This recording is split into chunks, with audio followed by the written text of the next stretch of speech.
आगे भी जब तक नहीं करेंगे हमको सिक्योर, तब तक हम बैठे रहेंगे और अपना अपना प्राण त्यागने के लिए तैयार हैं। लेकिन हम यहाँ से उठने के लिए विवश नहीं है कि हम यहाँ से उठ के जाएंगे।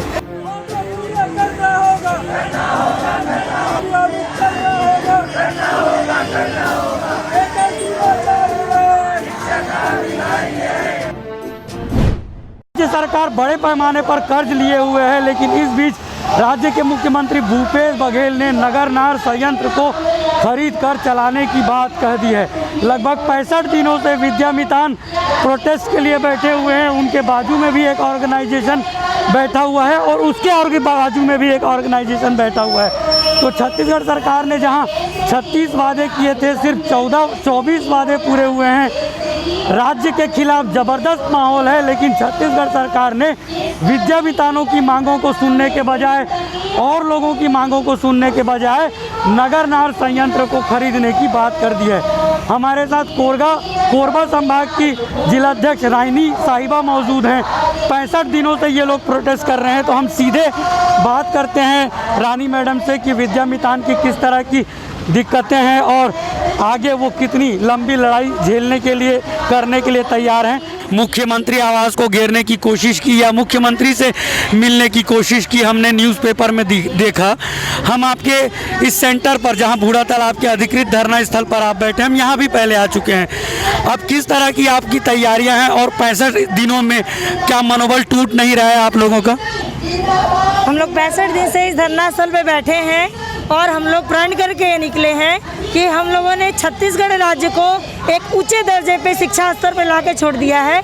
उस मद्देनज़र हमारा अधिकार है, हमारा राइट है कि हम अपने अधिकार को सरकार से मांगे और इसी उम्मीद में, और हमें उम्मीद है, हमें विश्वास है कि एक ना एक दिन सरकार हम जैसे योग्य टीचर को, जो आज छत्तीसगढ़ को एक योगदान दिया है उन्होंने, हम लोगों ने, तो एक दिन हमारी नियमितीकरण हमको इस सरकार इस राज्य में करके देगी।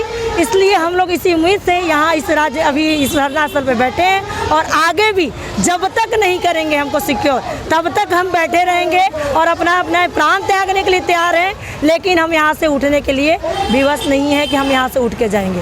इसलिए सरकार से निवेदन है कि हमारी मांगों को सुने।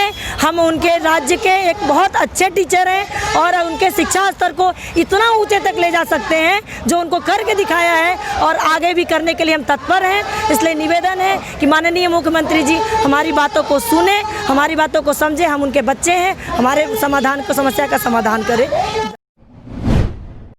बहुत सी रिपोर्ट में यह साबित हुआ है कि गवर्नमेंट स्कूल के जो टीचर हैं वो ज़्यादा क्वालिफाइड होते हैं, बच्चों को पढ़ाने में ज़्यादा सक्षम होते हैं, लेकिन सरकारों की मुख्य जिम्मेदारी होती है शिक्षा, स्वास्थ्य और चिकित्सा। लेकिन हम ये देख रहे हैं कि 65 दिनों से विद्यामितान के लोग बैठे हुए हैं। राज्य में लखेश्वर बघेल बस्तर विकास प्राधिकरण के अध्यक्ष बनाए जा चुके हैं। छत्तीसगढ़ प्रदेश कांग्रेस कमेटी के अध्यक्ष हैं मोहन मरकाम। विद्यामितान के बारे में हम headline36.com छत्तीसगढ़ यूट्यूब के दर्शकों को यह बता देना चाहते हैं कि विद्यामितान खास तौर पर ट्राइबल बच्चों को पढ़ाते हैं। छत्तीसगढ़ के जशपुर, सरगुजा, बस्तर संभाग में बिलासपुर के लोरमी, मुंगेली के आसपास आदिवासी बच्चे पाए जाते हैं, जिन बच्चों को पढ़ाने की जिम्मेदारी विद्यामितान पर है। बहुत लंबे संघर्ष के बाद शिक्षा कर्मियों ने डॉक्टर रमन सिंह के कार्यकाल में लड़कर अपनी मांगों को, ज़्यादातर मांगों को मनवा लिया था।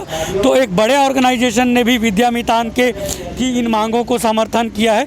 तो हम अगला सवाल रानी मैडम से यह करना चाहते हैं कि कैसा लग रहा है उन्हें जब सरकार शिक्षा चिकित्सा को छोड़कर संयंत्र चलाने को तैयार है, और जो सरकार विद्यामितानों की संख्या बहुत ज़्यादा नहीं होगी, उनकी मांगों को 65 दिन नहीं सुनने के बाद यदि करोड़ों अरबों रुपए के संयंत्र को चलाने की बात कर रही है छत्तीसगढ़ सरकार, तो इस बारे में एक रिएक्शन ले लेते हैं विद्यामितान की रानी साहिबा से।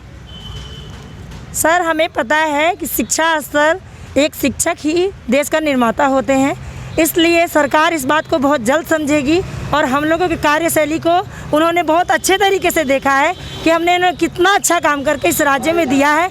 उनको ये बात पता है, इसलिए हमें वो इग्नोर नहीं करेंगे। हमें संघर्ष करना पड़ रहा है, लेकिन हमें पता है कि राज्य सरकार हमारे फेवर में काम करेगी एक ना एक दिन। इसी उम्मीद के साथ हम यहाँ बैठे हैं और बैठे रहेंगे जब तक वो हमारे माँ बाप हैं वो हमारे निराश भी होंगे, नाराज़ भी होंगे, तो हम उनके पैर पड़ने के लिए तैयार हैं। पैर पड़ के हम काम करवाएंगे, लेकिन हमको एक उम्मीद के साथ, एक उम्मीद की किरण है कि एक ना एक दिन हमारा काम होगा, क्योंकि हमारे ही साथी शिक्षाकर्मी भाइयों को 27 साल लगे संघर्ष करने में, और वो 27 साल के बाद आज वो एक योग्य आदमी बन चुके हैं। तो वैसे ही हम भी उम्मीद के साथ इसी साथ बैठे हुए हैं कि हमारा काम एक दिन निश्चित ही होगा। हमारी मांग को सरकार हमें पूर्ण करके हमको एक योग्य ज़िंदगी देगी। धन्यवाद। राज्य में शिक्षा कर्मियों की संख्या लगभग 1.25 लाख थी, इसलिए शिक्षाकर्मी अनुनय विनय पर कम यकीन किया करते थे। वो अनोखे प्रोटेस्ट किया करते थे, लेकिन विद्यामितान की संख्या शायद कम है, इसलिए वो अनुनय विनय की मुद्रा में राज्य शासन से बात करना चाहते हैं। लोकसभा में शीत सत्र नहीं लगाया गया, छत्तीसगढ़ विधानसभा में शीत सत्र हुआ। इनकी बातों को किसी ने विधायक ने उठाया भी होगा। विद्यामितान के लोगों ने बड़ा प्रोटेस्ट किया। छत्तीसगढ़ सरकार से बात करने के लिए वो अधिकृत धरना स्थल से बढ़कर आगे जहां पुलिस रोकती है वहां तक भी गए। प्रिंट मीडिया में हमने देखा कि संघर्ष करते हुए विद्यामितान की फ़ोटोज़ हमने देखी, लेकिन शायद विद्यामितान के लोगों की संख्या कम है, इसलिए वो भूपेश सरकार की जिद के बावजूद भी अनुनय की मुद्रा में ही है।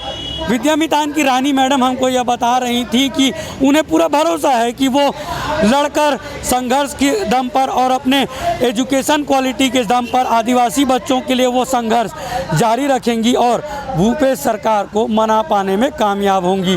वीडियो जर्नलिस्ट आलोक सेन के साथ यूट्यूब चैनल छत्तीसगढ़ सारथी के लिए मैं शिवशंकर सारथी, बूढ़ा तालाब के अधिकृत धरना स्थल से।